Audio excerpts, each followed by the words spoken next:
Namaskar students, welcome to online classes of St. Angel's Public School. As you know, we are working from home for you and this is chapter number 3 of 10th class, metals and non-metals, and this is video number 14. Last video में हमने ionic compound discuss किए थे, ionic compounds. तो जो ionic compounds क्या थे? Compounds of metal and non metal. Ionic compounds वो थे जिनमें होते हैं आयनिक बॉन्ड। आयनिक बॉन्ड्स कैसे बनते हैं? Forms by complete transfer of electron. Ionic bond कैसे बनते हैं? जिनमें जो इलेक्ट्रॉन के कंप्लीट ट्रांसफर से जो बॉन्ड बनेंगे, that bonds are called ionic bond. And जिनमें आयनिक बॉन्ड्स होंगे, that compounds are called ionic compounds. Now we will study the properties of ionic compounds. अब हम आयनिक कंपाउंड्स की प्रॉपर्टीज देखेंगे। तो देखिए क्या प्रॉपर्टीज है।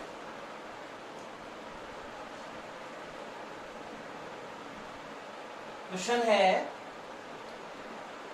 Properties of ionic compounds. तो पहली प्रॉपर्टी है ionic compounds are hard, solid होते हैं,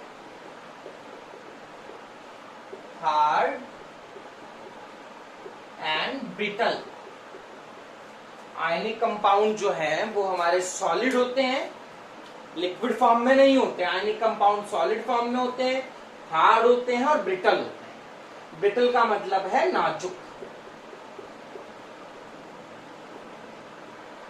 ब्रिटल का मतलब है नाजुक। तो जो आयनिक कंपाउंड्स होते हैं, they are hard, they are solid and they are brittle. ये पहली प्रॉपर्टी है आयनिक कंपाउंड्स की। आपने अगर कभी नमक की डली देखी हो, जिसे बड़े बड़े मोटा नमक जिसे कहते हैं, वो देखा हो आपने कभी, तो मोटे नमक को आप देखिए, अगर उसे आप छुएंगे तो वो सॉलिड होता है, वो काफी हार्ड होगा और हाँ, अगर उसे आप पटक देंगे तो वो टूट भी जाएगा। मीन्स आयनिक कंपाउंड हार्ड होते हैं, सॉलिड होते हैं, ब्रिटल होते हैं। ठीक है, आयनिक कंपाउंड हार्ड होते हैं, सॉलिड होते हैं, ब्रिटल होते हैं। क्यों ऐसा? वाई? क्यों ऐसा होता है? ऐसा क्यों होता है? Why ionic compounds are hard, solid and brittle? उसका रीजन है बिकॉज जो आयंस होते हैं, जैसे आप NaCl ले लीजिए, NaCl is an ionic compound. यहाँ देखिए ये कटायन और अनायन है। तो कहता है ionic compounds contain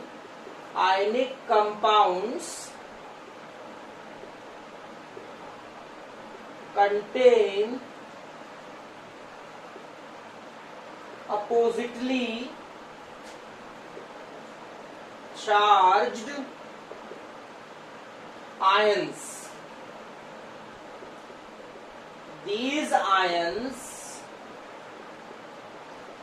attract each other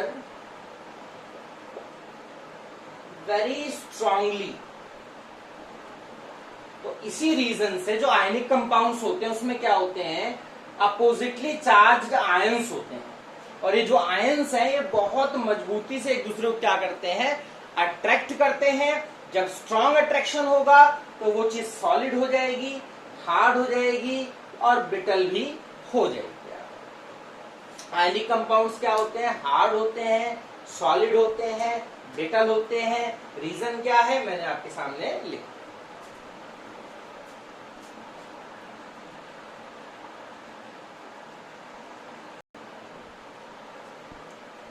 इसका रीजन हम ऐसे भी लिख सकते हैं, because they contain oppositely charge ion. These oppositely charge ions have very strong electrostatic force of attraction. देखिए आयनिक कंपाउंड्स की प्रॉपर्टी हम स्टडी कर रहे हैं। पहली प्रॉपर्टी की जो आयनिक कंपाउंड्स होते हैं वो हार्ड होते हैं, सॉलिड होते हैं, ब्रिटल होते हैं। उसका रीजन मैंने आपके सामने लिखा।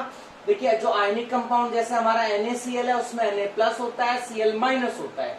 तो ये जो आयंस होते हैं, इन आयंस के बीच का जो फोर्स ऑफ अट्रैक्शन होता है, वो जो फोर्स ऑफ अट्रैक्शन होता है उस फोर्स को कहा जाता है इलेक्ट्रोस्टैटिक फोर्स ऑफ अट्रैक्शन। आप ध्यान रखिए कि आयंस के बीच के फोर्स ऑफ अट्रैक्शन को बोला जाता है electrostatic force of attraction.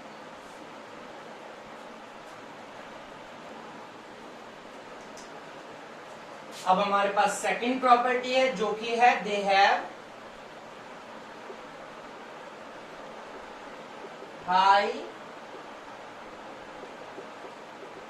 Melting point and boiling point. Ionic compound का मेल्टिंग पॉइंट और बॉइलिंग पॉइंट दोनों बहुत ज्यादा होते हैं, ठीक है। क्यों?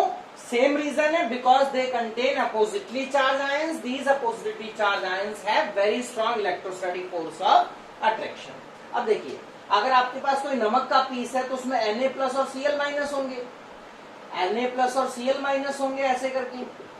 तो अब होता क्या है कि इनको आप जब आप इसको अगर आप इसको मेल्ट करना चाहते हैं, if you want to melt it, अगर आप इस NaCl के पीस को मेल्ट करना चाहते हैं, अगर if you want to melt it, अब क्योंकि मेल्ट करने का मतलब है इनको दूर ले जाना, मेल्ट करने का मतलब इन सारे आयंस को दूर ले जाना। अब सारे आयंस दूर कब जाएंगे? जब आप इसको हीट करोगे। अब क्योंकि अट्रैक्शन बहुत ज्यादा है, इन आयंस के बीच का अट्रैक्शन बहुत ज्यादा है, तो इनको दूर ले जाने के लिए आपको बहुत ज्यादा हीट करना पड़ेगा। अब जब आप इसको बहुत ज्यादा हीट करोगे तो मेल्टिंग पॉइंट और बॉइलिंग पॉइंट क्या हो जाएगा?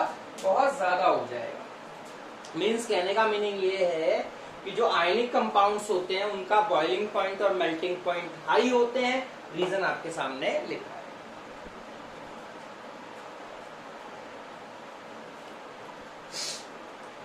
देखिए, NaCl में इस तरह से क्लोजली पैक स्ट्रक्चर होगा, सारे आयंस बहुत पास पास होंगे। क्यों पास पास होंगे? बिकॉज फोर्स ऑफ अट्रैक्शन बहुत ज्यादा है, आयंस के बीच का जो फोर्स ऑफ अट्रैक्शन है बहुत ज्यादा है। अब जब अट्रैक्शन बहुत हाई है तो बहुत ज्यादा गर्म करना पड़ेगा, बहुत ज्यादा हीट देनी पड़ेगी, तब ये क्या करेगा? मेल्ट होगा। इस तरह से आयंस दूर जाने शुरू हो जाएंगे और वो पिघलना शुरू हो जाएगा। तो जब बहुत ज्यादा हीट करोगे, और बहुत ज्यादा हीट क्यों करना पड़ रहा? बिकॉज आयंस के बीच का जो फोर्स ऑफ अट्रैक्शन है वो बहुत ज्यादा हाई है, और यही कारण है कि मेल्टिंग पॉइंट और बॉइलिंग पॉइंट आयनिक कंपाउंड के क्या होते हैं? ज्यादा होते हैं।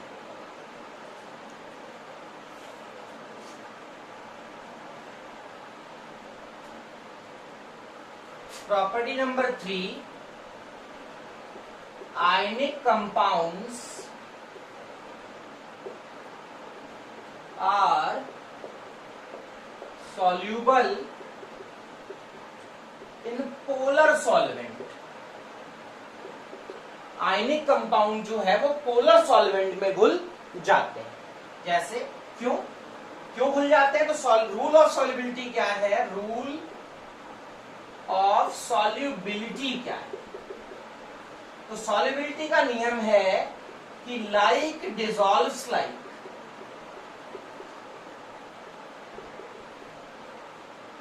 जो जैसा है उसके अंदर वही चीज घुलती है। लाइक डिसॉल्व्स लाइक, यानी कि सेम चीजें आपस में मिलती हैं हमेशा। Ionic compound soluble in polar solvent, ionic compound जो है वो पोलर सॉल्वेंट्स में सॉल्युबल है।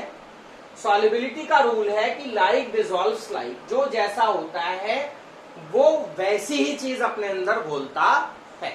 तो आयनिक कंपाउंड्स पोलर सॉल्वेंट में सॉल्युबल है। ये पोलर सॉल्वेंट्स क्या होते हैं? तो पोलर सॉल्वेंट है जैसे हमारा water. Water is a polar solvent, है ना। देखिए कैसे वाटर पोलर सॉल्वेंट है और आयनिक कंपाउंड कैसे वाटर में सॉल्युबल है।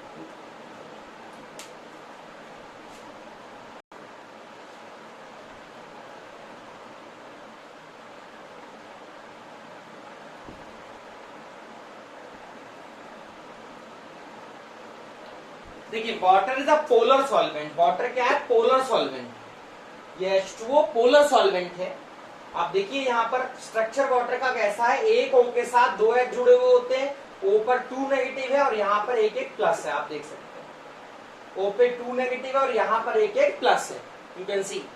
और अगर आप आयनिक कंपाउंड देखेंगे तो जैसे नमक यानी NaCl एक आयनिक कंपाउंड है, तो उसमें भी देखो प्लस और माइनस है, तो दोनों सेम हुए कि नहीं हुए? इस पे भी पॉजिटिव और नेगेटिव चार्ज है, इन पे भी पॉजिटिव नेगेटिव चार्ज है। इस कारण से ये क्या करेंगे, आपस में घुल जाएंगे। इस कारण से ये आपस में क्या करेंगे, घुल जाएंगे। मैंने आपको बताया था सॉल्युबिलिटी का रूल क्या है कि लाइक डिसॉल्व्स लाइक। तो आयनिक कंपाउंड किस में घुलेंगे, ऐसे सॉल्वेंट्स में घुलेंगे जिनमें आयंस होंगे। तो देखिए दोनों सेम है कि नहीं है, देखो ये भी प्लस माइनस है, इसमें भी प्लस माइनस है, तो ये दोनों आपस में क्या है, सॉल्यूबल है। ये दोनों आपस में क्या है, सॉल्यूबल है। तो जो हमारे आयनिक कंपाउंड्स होते हैं वो किसमें सॉल्यूबल है, वाटर में सॉल्यूबल है। Ionic compounds are water soluble. देख सकते हैं इस बात को कि ionic compounds are water soluble. They are insoluble in non-polar solvent like petrol, benzene, ether, alcohol asset. मतलब जो आयनिक कंपाउंड है वो वाटर में सॉल्यूबल है, यानी पोलर सॉल्वेंट्स में सॉल्यूबल है, वो नहीं घुलेंगे नॉन पोलर सॉल्वेंट्स में, यानी जिनमें चार्ज नहीं होंगे उनमें नहीं घुलेंगे। पेट्रोल में, बेंजीन में, ईथर में, अल्कोहल में, इनमें आयनिक कंपाउंड जनरली सॉल्यूबल नहीं होते।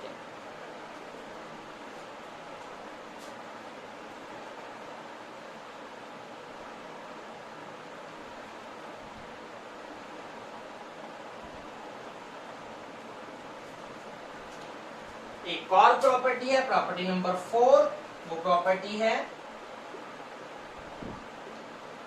दे कंडक्ट इलेक्ट्रिसिटी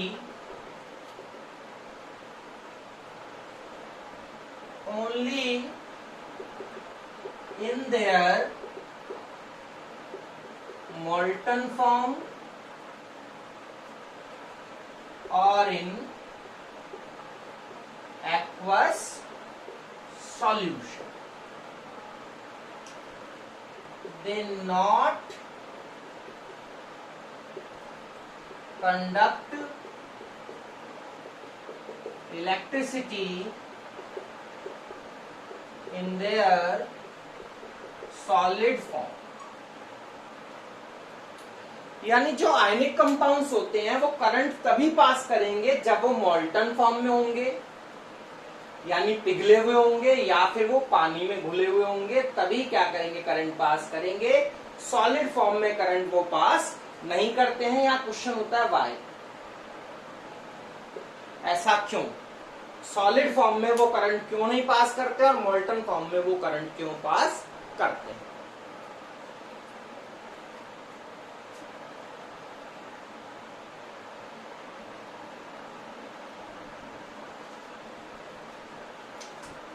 देखिए जब आयनिक कंपाउंड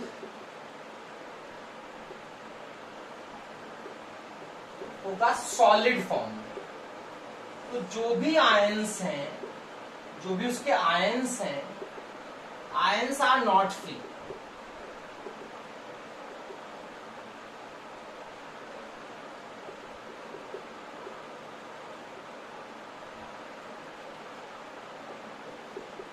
इट हैव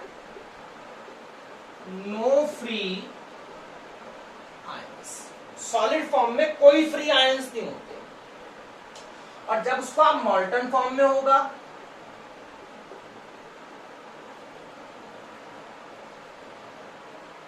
या फिर एक्वस सॉल्यूशन में होगा, तो दोनों फॉर्म में उसके पास क्या होंगे, फ्री आयंस।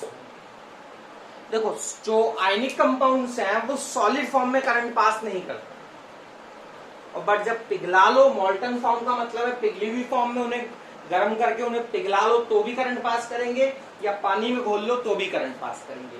तो जो सॉलिड फॉर्म में वहां पर कोई फ्री आयंस नहीं होते, सारे आयंस बहुत पास पास होते हैं और वो मूव नहीं कर सकते। These ions can not move, these ions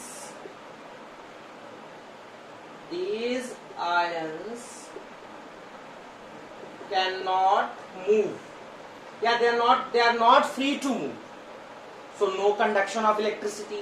और जब मॉल्टन फॉर्म में रहेंगे तो आयंस के बीच का इलेक्ट्रोस्टैटिक फोर्स ऑफ अट्रैक्शन बहुत कम होगा या होगा ही नहीं। जब मॉल्टन फॉर्म में रहेंगे या एक्वस सॉल्यूशन में रहेंगे तो जो आयंस है उनके बीच का जो फोर्स ऑफ अट्रैक्शन है वो बहुत कम होगा और ions are free to move.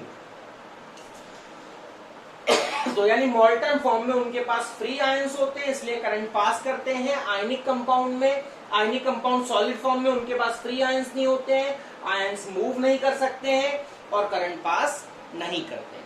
मॉल्टन form में फ्री आयंस होते हैं, एक्वस सॉल्यूशन में भी फ्री आयंस होते हैं, इसलिए ये जो हमारे आयनिक कंपाउंड्स हैं वो मॉल्टन फॉर्म में या एक्वस सॉल्यूशन में करंट पास करते हैं और सॉलिड फॉर्म में करंट पास नहीं करते।